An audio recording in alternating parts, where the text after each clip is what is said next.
have the pleasure to present to you Dr. Martin Luther King, Jr.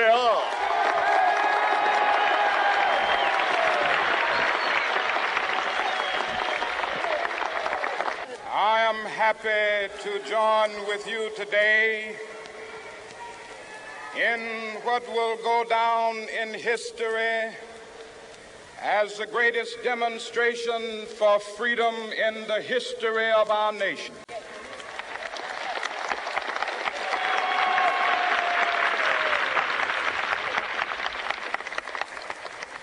Five score years ago, a great American in whose symbolic shadow we stand today signed the Emancipation Proclamation. This momentous decree came as a great beacon light of hope to millions of Negro slaves who had been seared in the flames of withering injustice. It came as a joyous daybreak to end the long night of their captivity. But 100 years later, the Negro still is not free. 100 years later, the life of the Negro is still sadly crippled by the manacles of segregation and the chains of discrimination. 100 years later, the Negro lives on a lonely island of poverty in the midst of a vast ocean of material prosperity. 100 years later, the Negro is still languished in the corners of American society and finds himself in exile in his own land. And so we've come here today to dramatize a shameful condition. In a sense, we've come to our nation's capital to cash a check. When the architects of our republic wrote the magnificent words of the Constitution and the Declaration of Independence, they were signing a promissory note to which every American was to fall heir. This note was a promise that all men, yes, black men as well as white men, would be guaranteed the unalienable rights of life, liberty, and the pursuit of happiness. It is obvious today that America has defaulted on this promissory note insofar as her citizens of color are concerned. Instead of honoring this sacred obligation, America has given the Negro people a bad check, a check which has come back marked insufficient funds.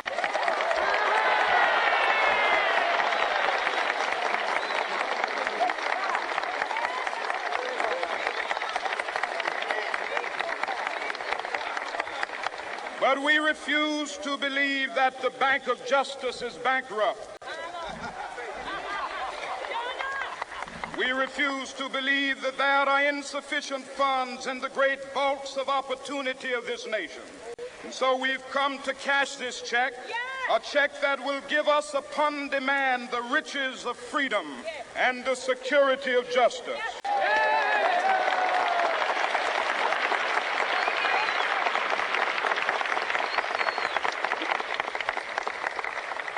We have also come to this hallowed spot to remind America of the fierce urgency of now. This is no time to engage in the luxury of cooling off or to take the tranquilizing drug of gradualism.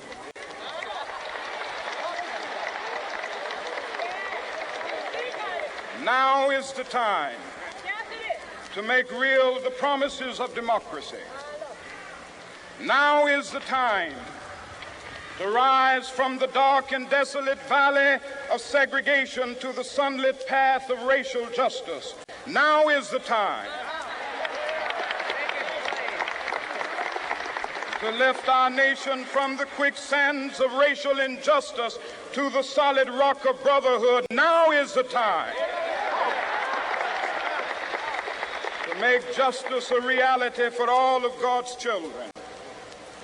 It would be fatal for the nation to overlook the urgency of the moment. This sweltering summit of the Negro's legitimate discontent will not pass until that is an invigorating autumn of freedom and equality.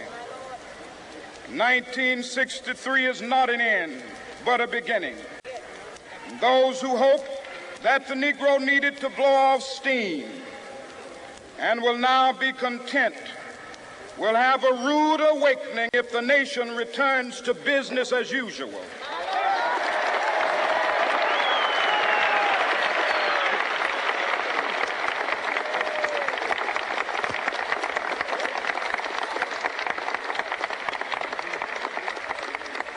There will be neither rest nor tranquility in America until the Negro is granted his citizenship rights. The whirlwinds of revolt will continue to shake the foundations of our nation until the bright day of justice emerges. But that is something that I must say to my people who stand on the warm threshold which leads into the palace of justice.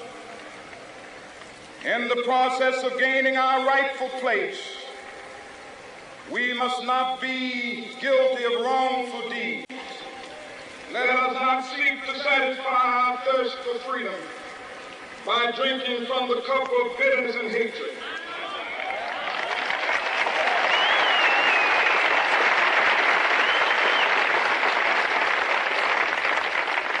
We must forever conduct our struggle on the high plane of dignity and discipline. We must not allow our creative protest to degenerate into physical violence. Again and again, we must rise to the majestic heights of meeting physical force with soul force. The marvelous new militancy which has engulfed the Negro community must not lead us to a distrust of all white people. For many of our white brothers, as evidenced by their presence here today, have come to realize that their destiny is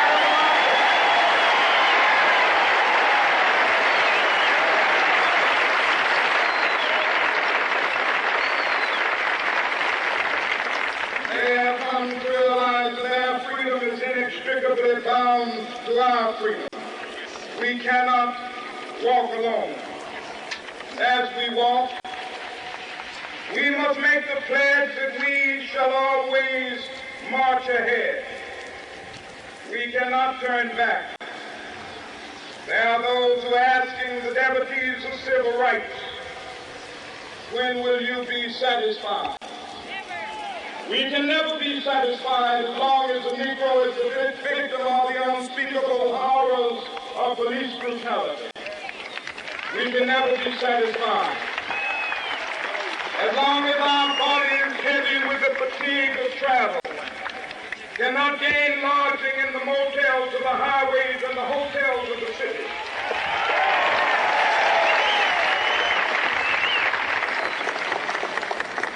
We cannot be satisfied as long as a Negro in Mississippi cannot vote and a Negro in New York believes he has nothing for which to vote.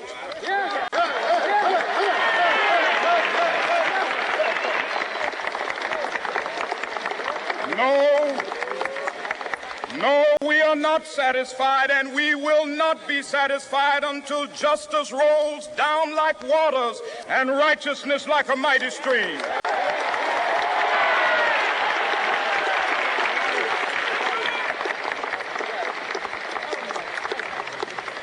I am not unmindful that some of you have come here out of great trials and tribulations. Some of you have come fresh from narrow jail cells.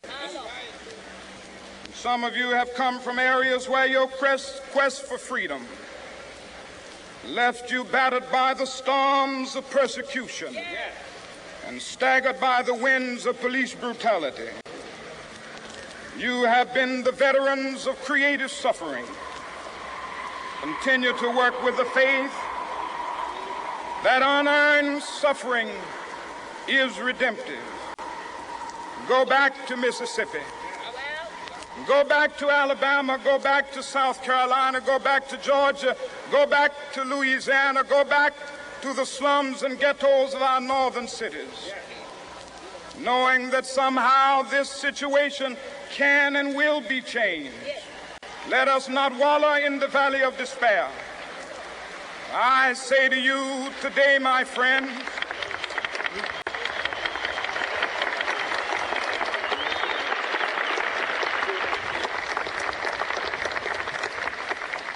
so even though we face the difficulties of today and tomorrow, I still have a dream.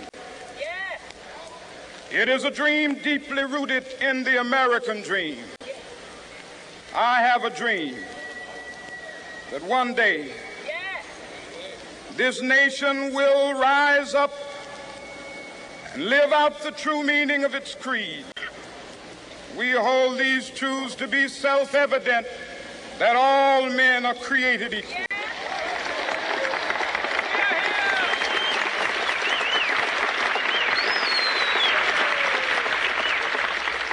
I have a dream that one day on the red hills of Georgia, the sons of former slaves and the sons of former slave owners will be able to sit down together at the table of brotherhood. I have a dream that one day even the state of Mississippi, a state sweltering with the heat of injustice, sweltering with the heat of oppression, will be transformed into an oasis of freedom and justice. I have a dream that my 4 little children will one day live in a nation where they will not be judged by the color of their skin, but by the content of their character. I have a dream today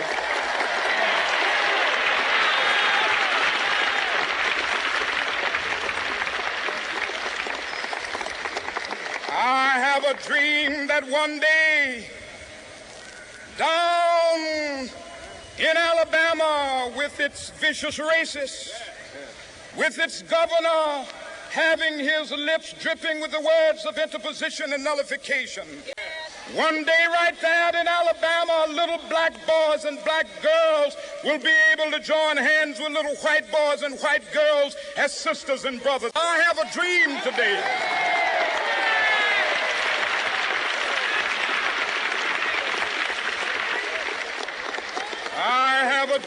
that one day every valley shall be exalted, and every hill and mountain shall be made low. The rough places will be made plain, and the crooked places will be made straight, and the glory of the Lord shall be revealed, and all flesh shall see it together.